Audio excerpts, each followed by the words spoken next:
donner quelques exemples que j'ai pris le temps de noter. Exemple, contre le manque de médicaments, par exemple, qui se passe au Niger. Je vois qu'ils disent, oui, on a des sanctions contre la CEDEAO, il faut des médicaments, il y a des médicaments qui manquent. Alors, vous allez, par exemple, en Amérique latine, vous allez à Cuba, vous allez au Venezuela, ça fait plus de 60 ans que Cuba est sous blocus. Posez-vous la question, comment Cuba a fait pour devenir ce grand pays scientifique aujourd'hui dans le monde? Le Venezuela sous blocus, 800 sanctions coercitives. Ça veut dire que ce n'est même pas des sanctions de la CEDEAO, c'est des sanctions des États-Unis. 800 sanctions coercitives, illégales, illégitimes, criminelles contre le Venezuela. Pourtant, le Venezuela, lors de l'épidémie Covid, n'a jamais sollicité de l'aide occidentale. Il n'y a pas eu l'aide de l'OMS, l'aide de l'ONU, l'aide de qui que ce soit. Pourtant, ils ont réussi à surmonter et ils arrivent à surmonter à ce blocus contre leur pays. Bah, tout simplement parce que, par exemple, quand vous allez au Venezuela, et quand je suis au Venezuela, j'observe que les femmes, par exemple, au Venezuela, surtout dans la communauté afro-descendante et, indienne, ont apporté beaucoup à ces États. Et au Burkina Faso, au Mali, peuvent reproduire la même chose. Par exemple, contre le manque de médicaments, il faut recueillir les connaissances sur les herbes médicales. Par exemple, quand le Niger nous dit qu'il y a un problème de médicaments, les médicaments là qui sont fabriqués à base de quoi? À base d'herbes, de plantes qui sont disponibles déjà dans nos pays, que les femmes, généralement, nos grands-mères, les femmes, nos mamans, connaissent très bien, maîtrisent très bien, parce que ce sont elles qui s'occupent des enfants, qui donnent la vie, donc elles maîtrisent ces plantes-là. Donc, par exemple, au Mali ou au Burkina, les femmes peuvent apporter leurs connaissances au niveau des plantes médicinales pour mettre en place des alternatives médicales. Par exemple, si on n'arrive plus à obtenir des Doliprane pour soigner les douleurs de la tête, etc. Qu'est-ce qui fait l'équivalent d'un Doliprane dans nos pays en termes de plantes médicinales? Les femmes peuvent mettre cela en place. Elles connaissent, elles peuvent vous proposer pour soigner dans les hôpitaux, pour soigner au sein des populations, les gens qui sont malades, qui ont des maux de tête, etc. avec ces plantes. Parce que vous êtes d'accord avec moi que avant l'arrivée de Doliprane, etc. ou de paracétamol, on arrivait quand même à soigner des maux de tête. On arrivait quand même à soigner la fièvre, etc. quand on était malade. Ce n'est pas avec les médicaments que le continent africain a commencé à se soigner. Et ça ne sera pas non plus avec ces médicaments, chimiques que le continent africain arrêtera de vivre et de se soigner. Donc, il faut mettre en place des alternatives. Et cela, on peut les confier, par exemple, aux femmes. Et concernant, par exemple, le défi alimentaire, il faut mettre en place des comités d'approvisionnement. Au Burkina Faso et au Mali, les autorités peuvent mettre en place des comités d'approvisionnement et renforcer les alliances entre la campagne, la ville. Car jusqu'à maintenant, si on observe bien, ces campagnes sont souvent délaissées, c'est-à-dire ces milieux ruraux sont souvent délaissés et cela favorise en quelque sorte la prolifération, l'augmentation du terrorisme. Et donc, quand les Occidentaux le savent, analysent un peu nos pays, ils savent que les autorités de ces pays délaissent un peu les campagnes, les villages, ces milieux ruraux. Alors quand ils viennent avec des manettes d'argent directement dans ces coins, ils les distribuent aux habitants, leur donnent des armes et ça crée le terrorisme. Donc il faut maintenant que au Mali, au Burkina Faso, il faut renforcer les comités, mettre en place des comités d'approvisionnement. Voilà, notez bien ce que je dis. Le Burkina Faso, le Mali, les autorités doivent mettre en place des comités d'approvisionnement pour distribuer, apporter et relever le défi alimentaire que souvent les populations de ces coins subissent. Donc, cela permettra, de couper directement l'herbe sous le pied de ces mouvements terroristes ou ces organisations, ces organisations mal intentionnées qui arrivent dans nos pays et qui vont créer des puits, distribuer quelques sacs alimentaires et après arrivent à phagocyter le cerveau de nos populations. Si les États, si l'autorité abandonne cela, faut pas s'étonner que les autres viennent le faire et arrivent à prendre le contrôle des populations. Donc, cela peut être réglé par la mise en place des comités d'approvisionnement directement rattachés, gérés et surveillés pour éviter aussi le détournement, la corruption, etc. Donc, les comités d'approvisionnement entre les campagnes et les villes permettront, une meilleure distribution directe de nourriture avec, par exemple, je peux le dire, des marchés populaires. C'est quoi les marchés populaires? Je vais vous donner l'exemple de ce que j'appelle la mise en place de marchés populaires. Vous allez par exemple au Venezuela, l'État, pour garantir la production des paysans, des agriculteurs, etc., l'État se charge d'envoyer des responsables, des fonctionnaires. L'État a mis en place une cellule, une organisation rattachée directement à la présidence qui va dans les villages, dans les campagnes, etc., racheter les productions des paysans, parce que souvent les paysans produisent, mais ont des difficultés pour ramener ces productions pour les revendre aux populations, notamment si vous prenez le cas du Mali, du Burkina Faso, avec le terrorisme, il y a des endroits où ça produit, mais les paysans, les agriculteurs ne peuvent pas se déplacer parce qu'il y a des coupeurs de route, il y a le terrorisme, etc. Alors, l'État peut assurer, la distribution de cette production en s'engageant, en allant directement par voie aérienne ou autre, acheter la production de ces agriculteurs et venir maintenant créer un peu partout au Burkina, au Mali, dans les campagnes, dans les milieux ruraux, notamment dans la capitale, des marchés, ce que j'appelle des marchés populaires. Des marchés populaires qui sont rattachés, je le précise, directement au gouvernement. Ce n'est pas quelque chose qu'il faut donner aux capitalistes, aux multinationales, aux opérateurs économiques qui sont là pour gagner de l'argent sur le dos des populations. Donc, à travers ces marchés populaires, par exemple, vous prenez le Burkina Faso, Ouagadougou, les autorités peuvent mettre en place 2, 3, voire plusieurs marchés populaires. Bobo Dioulasso, Akaya, par exemple. Ces marchés populaires, quand les populations viennent dedans, le prix des denrées, par exemple, où tu peux acheter, exemple, une mangue que tu achètes dans un magasin tenu par les opérateurs ou les entreprises qui sont là pour gagner de l'argent, une mangue qui sera vendue, par exemple, dans les magasins à 50 francs CFA, peuvent être vendues directement sur ces marchés populaires à 25 francs CFA. Parce que l'État s'assure de racheter la production directement aux paysans, aux agriculteurs, que l'État met à disposition des populations. L'objectif n'est pas pour l'État de s'enrichir.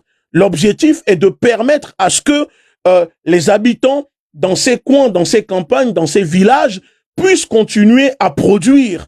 D'accord? Et ça évite l'exode que nous voyons où les jeunes abandonnent les terres parce que ils produisent mais ne peuvent pas les revendre, personne ne les achète pour aller essayer d'aller s'entasser dans la capitale. Donc l'État peut mettre en place les marchés populaires qui garantissent l'achat des aliments aux populations 50% moins cher, voire 70% moins cher. C'est ça une politique sociale. C'est ce que moi c'est pour cela que moi je me bats. Moi je me bats pour que les populations aujourd'hui puissent avoir accès à cela. Et donc si on a des gouvernements qui sont incapables de mettre des choses simples comme ça en place, moi, je ne vois pas l'objectif de continuer à soutenir qui que ce soit. Parce que la lutte, ce n'est pas que militaire. La lutte, elle doit se faire contre le terrorisme, mais à côté, il faut proposer des solutions et des solutions révolutionnaires. Il ne faut pas que les autorités au Mali, au Burkina Faso attendent que des opérateurs économiques, attendent que des multinationales étrangères viennent au Burkina, au Mali, ouvrir des magasins pour continuer à entuber les populations alors que les populations sont déjà pauvres comme ça. L'État a les moyens et il y a tout ce qu'il faut pour que l'État puisse mettre en place des marchés populaires qui sont capables d'aller acheter des bétails aux fermiers dans les campagnes, venir les mettre sur le marché. C'est des marchés souvent au Venezuela par exemple qui sont vous pouvez aller faire les courses 2 ou 3 fois par semaine. La viande qui est vendue, par exemple, au magasin, exemple, 5 000 francs le kilo, peut être vendue dans ces marchés populaires 2 000 francs le kilo, parce que c'est à l'État. L'État prend en charge une partie. C'est ça la lutte sociale. Et un gouvernement qui mène une lutte comme ça, je peux vous garantir que même si demain, le diable descend sur terre et demande au peuple de se retourner contre son dirigeant, impossible. Le peuple sera toujours derrière son dirigeant. C'est voilà pourquoi Chavez, quand Chavez a pris le pouvoir au Venezuela, voilà les choses que Chavez a mis en place, et c'est ça qui fait qu'aujourd'hui, même après sa mort, vous allez en Amérique latine, vous allez au Venezuela, Chavez est devenu populaire, icône, légende immortelle. C'est la même chose que Fidel Castro a mis en place à Cuba.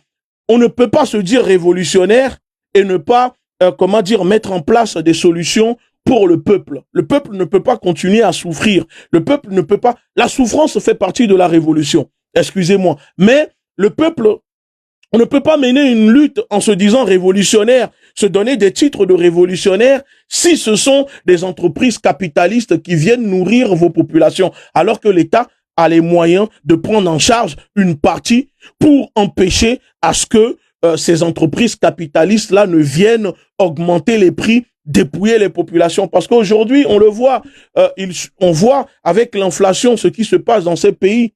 Les populations ont du mal aujourd'hui à s'alimenter. Manger ne serait-ce que 2 fois par jour. Aller s'acheter du pain aujourd'hui, une bouteille d'huile, ça coûte quasiment presque 2000, 2500 francs.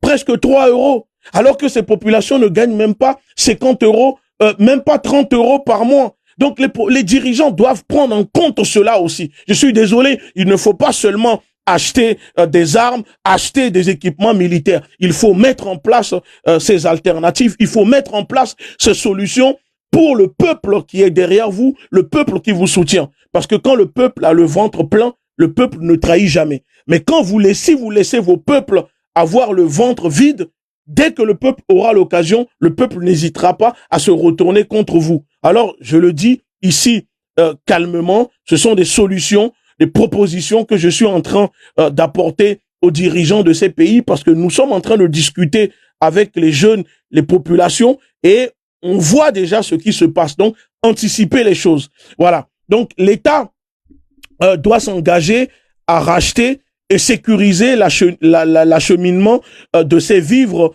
aux paysans vers les villes qui seront, par exemple, qui sont touchées par le terrorisme, où les gens n'ont pas le droit de se déplacer. Il faut aller dans ces coins, acheter les productions et ensuite les mettre sur les marchés populaires à moitié prix ou 70% moins cher, 80% moins cher, dans les magasins privés appartenant à l'État. Pas des magasins où on confie, je le répète encore, qui sont confiés à des multinationales. Cela assurera à des millions de Burkinabés, de Maliens, de pouvoir manger sans la peur au ventre de se dire que aujourd'hui je ne peux pas manger parce que je n'ai pas d'argent pour aller acheter une bouteille d'huile à 2500 francs CFA. Alors que je peux me rendre dans ces magasins appartenant au gouvernement, ces marchés populaires, et m'acheter une bouteille d'huile peut-être à 1000 francs. Ok? À 1000 francs, le minimum. Et cela me permettra de manger, de tenir, de survivre. C'est important. Alors, ensuite, qu'est-ce que j'ai noté comme proposition? Ensuite, voilà, je dis, il faut aussi, par exemple, au niveau des militaires, comme je disais au début, j'ai remarqué qu'il y a ce manque de capacité chez nos militaires qui ont du mal des fois à réellement faire leur métier parce que ce n'est pas la volonté qui manque, mais parce que ces militaires n'ont pas été formés, ces militaires ne sont pas formés, donc n'ont pas accès, n'ont pas eu accès à de quoi s'instruire, vous voyez, ou pas faire évoluer leur capacité cognitive. Alors, il faut que les autorités maliennes et burkinabées mettent en place la meilleure formation académique militaire pour former les futurs officiers. Écoutez bien, les futurs officiers avec un minimum, je dis bien, 5 ans d'études. Oui, je sais que les gens me diront, mais 5 ans d'études, quand je vous parle d'études, je ne vous parle pas d'études pour aller devenir, mais minimum, c'est-à-dire c'est une formation académique. Parce que, pourquoi je dis cela? J'ai fait le constat en me disant, au lieu qu'on continue à chaque fois, depuis 70 ans, soi-disant que nous avons ces fausses indépendances, on continue d'aller payer des militaires étrangers, des instructeurs, des formateurs français, russes, américains, chinois, turcs, pour venir former nos militaires. À chaque fois, on les paye parce que ce n'est pas gratuit, c'est payant. Alors si aujourd'hui, on met en place une meilleure formation académique pour nos militaires, avec pour les futurs sous-officiers, futurs officiers, je dis bien pour les officiers, minimum 5 ans d'études. Vous prenez maintenant, dans 10 ans, ce sont eux qui vont former le reste de l'armée. On n'aura plus besoin d'aller payer des formateurs russes, payer des formateurs chinois, français, turcs, pour venir les former. Alors c'est une économie directement que nous allons faire et l'argent qui sera débloqué et que nous allons pas utiliser pour aller former ces formateurs. Parce que qu'est-ce qu'ils ont plus que nos militaires? Bah c'est ça, c'est parce qu'ils ont une meilleure formation académique. Alors, nous allons pouvoir utiliser peut-être cet argent pour aider, construire, reconstruire, mettre des infrastructures dans le pays.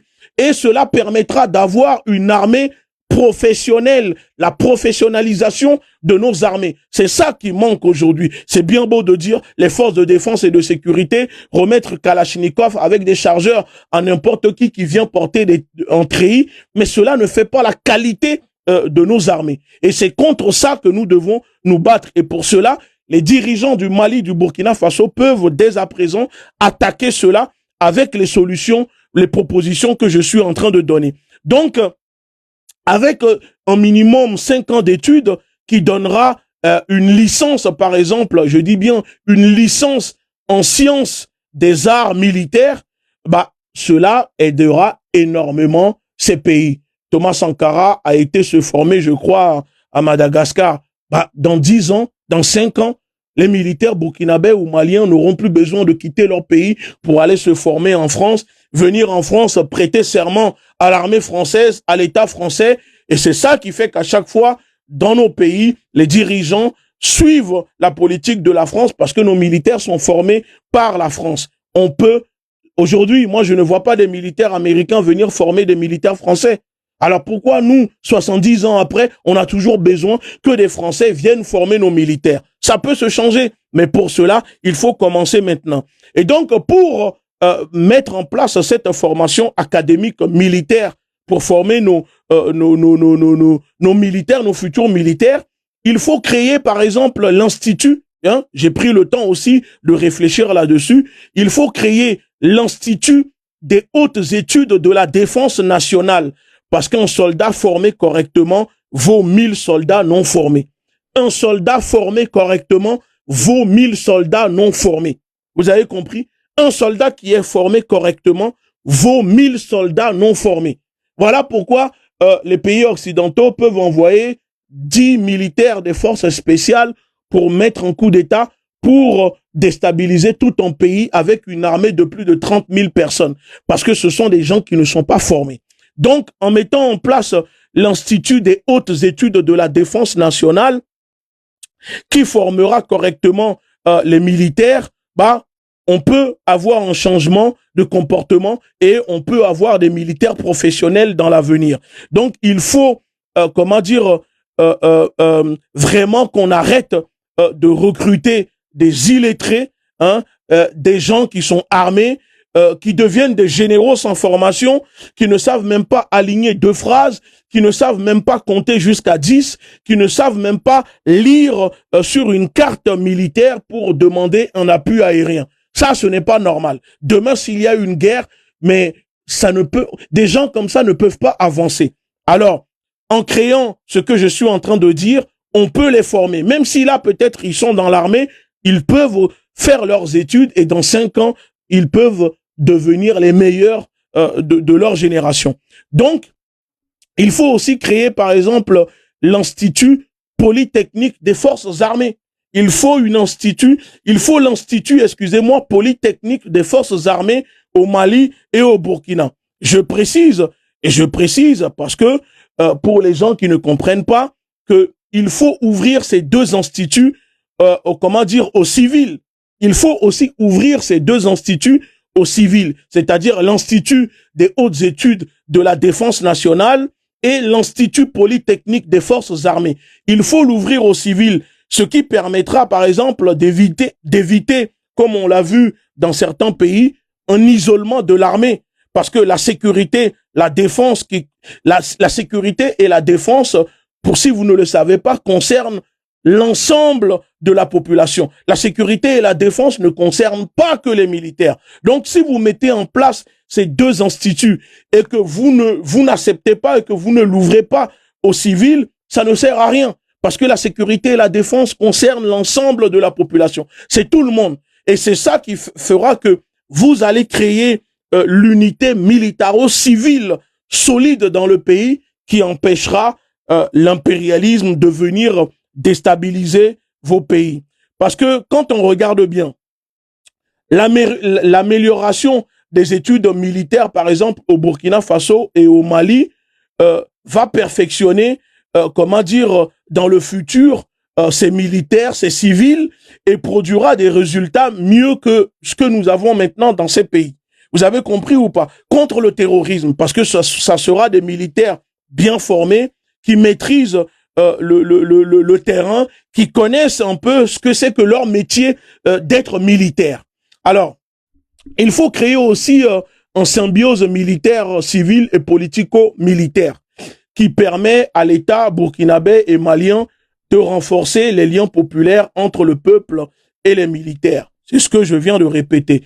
Le plan militaro-civil sera vraiment, un atout pour le président Ibrahim Traoré et le président malien de sécuriser les efforts de la révolution populaire entamée. Mais surtout, contre toute agression et déstabilisation ou tentative de coup d'État organisée depuis l'extérieur avec l'aide des traîtres à l'intérieur de la révolution populaire. Parce que il faut ouvrir aussi, par exemple, j'ai remarqué que dans nos pays, les casernes militaires sont limite fermées aux populations. Alors moi je dis qu'il faut ouvrir les casernes militaires au peuple et faire sortir les militaires dans les quartiers pour aider et former les jeunes si besoin pour créer un patriotisme au sein des populations. Ouvrir les casernes, pourquoi? Parce que au lieu que ces militaires restent toute l'année dans les casernes, être coupés du reste de la population. Quand vous allez par exemple en Amérique latine, vous allez au Venezuela, vous verrez des militaires qui sont dans les quartiers populaires, en train de former les jeunes, en train de former les enfants, en train de former les femmes. Ces militaires donnent de leur temps pour former les populations et c'est ça qui crée le patriotisme. Il faut, transmettre l'idéologie patriote au sein de nos populations. Et les militaires ont ce rôle à jouer. Voilà pourquoi il faut, ouvrir les casernes aux civils pour permettre aux civils d'être formés, envoyer ces militaires directement dans ces quartiers pour aider les jeunes qui ne savent pas quoi faire. Les militaires peuvent passer leur temps à les former. Parce que vous savez, le néocolonialisme et les attaques coordonnées des terroristes qui attaquent les populations au Mali, au Burkina Faso, provoquent beaucoup de déplacements, des déplacements internes, tu vois, qui visent, à opprimer, par exemple, ces populations par la faim. Donc, par la nécessité de pousser l'exode au sein de ces populations, l'ennemi sait pertinemment que cela va déstabiliser et fragmenter, déstructurer les institutions, l'État dans nos pays. Alors, pour contrer cela, il faut réfléchir et mettre en place les choses. Voilà, moi je propose, peut-être que les États, ces deux États peuvent encore améliorer ce que je suis en train de proposer. Moi je propose parce que j'ai eu le temps de réfléchir en disant, nous allons pas seulement tout le temps faire des lives, faire des analystes, parler, il faut aussi proposer des solutions. Et moi ma solution que là je suis en train de proposer, voici la solution que je propose au gouvernement burkinabé et malien. Et si le Niger trouve que ce que je suis en train de dire, ce sont des choses intéressantes, bah rien n'empêche le Niger aussi de mettre en pratique cela. Parce que la nécessité de dire à l'impérialisme qu'il n'est pas possible de vivre sans eux, sans leur modèle, dire qu'au Burkina, au Mali, ce n'est pas possible sans mettre en place d'autres alternatives, bah, ça ne sert à rien. Dire à la France, on peut vivre sans vous, on peut vivre sans X, mais si vous ne mettez pas en place des solutions, d'autres alternatives pour compléter cela, ça ne sert à rien. C'est comme si finalement, on prend un bâton, on tape sur l'eau avec. Ou chez nous, on dit, c'est quelqu'un qui a de l'eau dans la bouche et qui souffle dans le feu. Quand on a de l'eau dans la bouche, on ne souffle pas dans le feu parce que tu vas éteindre le feu. Donc, il faut que l'État malien, et burkinabé place dans les quartiers un programme aussi. Je vais finir en parlant de ça. Il faut mettre en place aussi un programme sanitaire, un système de santé pour fournir, par exemple, des examens de santé, des médicaments et des soins entièrement gratuits, si possible, sans restriction aux populations. Parce que tout le monde n'a pas les moyens de se soigner. Et comme je dis, quand on mène une révolution, c'est une révolution qui est menée pour le peuple, par le peuple, et non pour des intérêts impérialistes, capitalistes, libéraux. Mais c'est pour le peuple. Donc, il faut que les gouvernements maliens et burkinabés prennent la décision souveraine en écoutant le peuple burkinabé, le peuple malien, et d'essayer de mettre en place des alternatives à la démocratie néocolonialiste. Qu'est-ce que cela veut dire? Cela veut dire que mettre en place, par exemple, des alternatives à la démocratie néocolonialiste qui existe dans les pays actuels. Depuis, par exemple, au Mali, au Burkina Faso, l'assassinat de Thomas Sankara. Il faut mettre en place d'autres formes pour organiser l'économie, la structure du gouvernement et de la société civile pour briser cette guerre non conventionnelle que subissent le Burkina Faso, le Mali et le reste des pays africains. Il ne faut pas continuer à subir cette guerre conventionnelle que l'impérialisme, les ennemis de nos peuples mènent contre nous si on ne met pas en place d'autres alternatives pour contrer cela. Parce qu'aujourd'hui, les États francophones sont carrément sous l'hégémonie et domination de l'Empire français, de l'impérialisme occidental. Et on le voit que, par exemple, au Burkina Faso ou au Mali, on prend l'exemple de ces deux pays, au Mali, les autorités ont chassé, ont suspendu RFI, ont suspendu France 24. Moi, je m'attendais bientôt 2 ans à ce que le gouvernement malien débloque un fonds pour lancer un média d'information qui peut produire de l'information 24 heures sur 24, comme le faisait France 24, RFI, etc., pour combler ce trou. En plus de la télévision nationale, mais rien n'empêchait les autorités de lancer un média 100% panafricain capable de fournir de l'information H24 aux populations pour combler le trou que France 24 et RFI ont laissé dans le pays. Parce que si c'est pour suspendre et ne pas combler le trou, ça ne sert à rien. Si on creuse un trou, mais on n'est pas capable de le boucher pour que les gens ne tombent pas dans le même trou, moi je ne vois pas l'utilité. Parce qu'aujourd'hui, on est obligé d'aller écouter les médias lancés par exemple, la Turquie, TRT. On est obligé d'aller chercher des informations sur les Russia Today, les Sputnik ou je ne sais quoi. Mais qu'est-ce qui empêche nos pays aujourd'hui de faire la même chose? En plus, ces médias, ça ne coûte pas grand-chose. Avec 1 million d'euros, on peut lancer des médias comme ça capables de concurrencer aujourd'hui France 24 et RFI. Et vous allez me dire qu'au Mali ou au Burkina, les autorités ne sont pas capables de trouver 1 million d'euros pour financer des médias comme ça? Si on me dit qu'il n'y a pas d'argent dans la caisse, alors je dis, il suffit seulement à ces dirigeants de prendre une partie de leur salaire. Tous les mois, on a les 1 million d'euros et on peut mettre en place des médias capables aujourd'hui d'apporter de l'information avec un regard africain à nos populations, au lieu que à chaque fois les populations de ces pays aillent chercher l'information sur les médias mainstream les médias occidentaux, etc. Parce que depuis le début du conflit, par exemple en Ukraine ou ce qui se passe au Moyen-Orient. Avez-vous déjà vu des médias africains se déplacer en Ukraine pour couvrir les événements en Ukraine, pour montrer à tout un continent ce qui se passe en Ukraine? Non, ils sont là, ils ne font que reprendre les informations que les médias occidentaux leur balancent, ils ne font que récupérer les dépêches de l'AFP, alors qu'on a les moyens, on a des journalistes capables d'aller sur le terrain et d'apporter une vision africaine de l'information autrement que les médias occidentaux.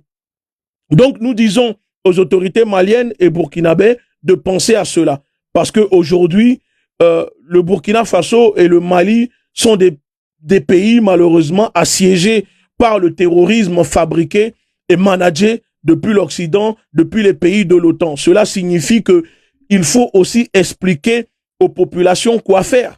Par exemple, si les populations sont attaquées aujourd'hui, quand les villages sont attaqués, quand le pays est envahi, comme c'est le cas actuel avec le terrorisme, avec le Mali et le Burkina, il faut, en parler. Il faut enseigner aux enfants, par exemple, lors des repas de famille, le soir, à midi, il faut expliquer aux enfants comment se comporter quand ils sont attaqués, quand leur village est attaqué, quand leur pays est attaqué, comment réagir. Parce que ça, c'est le rôle des femmes. Voilà pourquoi je disais que les femmes ont un rôle à jouer dans cette révolution, parce que c'est elles qui éduquent, qui transmettent l'éducation. C'est ça le patriotisme. Enseigner aux enfants pourquoi le Mali est attaqué, pourquoi le Burkina est attaqué, et si demain son pays est attaqué, quel comportement il faut adopter.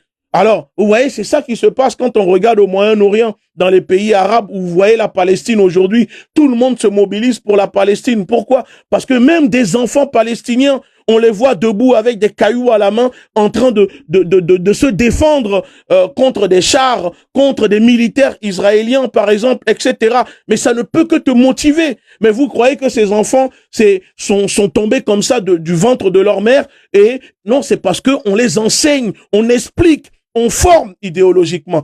Parce que quand on est enfant, on apprend plus vite que quand on est adulte. C'est pour cela qu'il faut mettre en place un système d'organisation populaire pour expliquer, enseigner aux enfants dans les écoles autour des activités populaires que les États peuvent organiser au Mali, au Burkina. Et c'est cela qu'on appelle une organisation populaire. Voilà un peu ce que je voulais vous expliquer. Et aussi, et je finis en disant aux camarades Ibrahim Traoré et Assimi Goïta, s'il vous plaît, démocratisez un peu votre, le statut de président.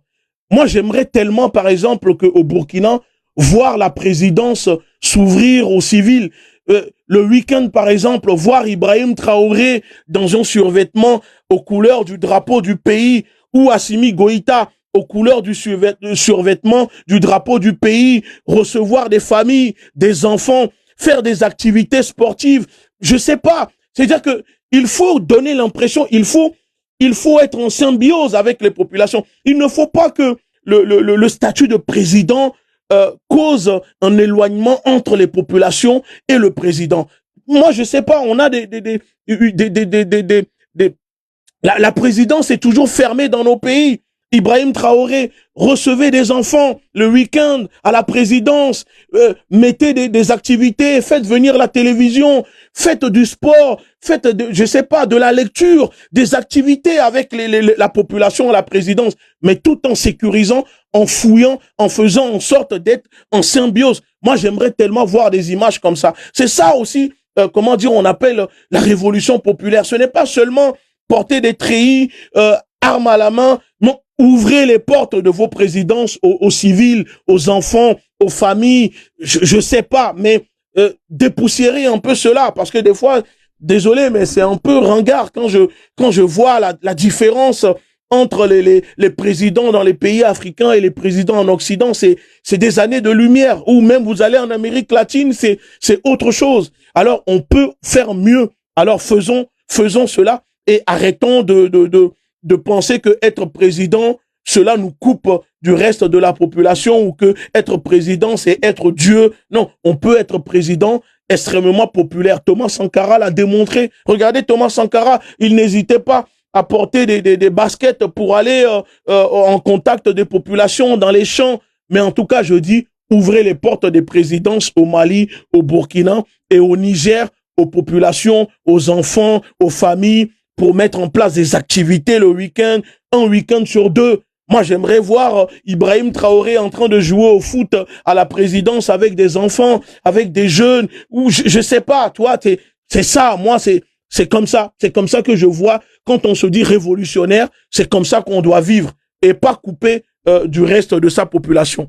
Allez, sur ce, je pense que moi, j'ai dit ce que j'avais à dire, j'ai proposé ce que j'ai eu le temps de trouver. Je me suis dit, il faut proposer. Je sais que les autorités sont sur ma page, que ce soit du Mali, du Burkina, sont sur ma page. Il y a des ministres qui sont abonnés, je les salue. Alors, en regardant cette vidéo, l'objectif n'est pas de vous offenser, l'objectif n'est pas de blesser quelqu'un, mais c'est juste pour dire que il faut faire les choses, il faut oser. N'ayons pas peur, n'ayons pas, comment dire, le complexe. Faisons les choses. Quand on se dit révolutionnaire, quand on est dans une révolution populaire, il faut une organisation populaire pour accompagner la révolution.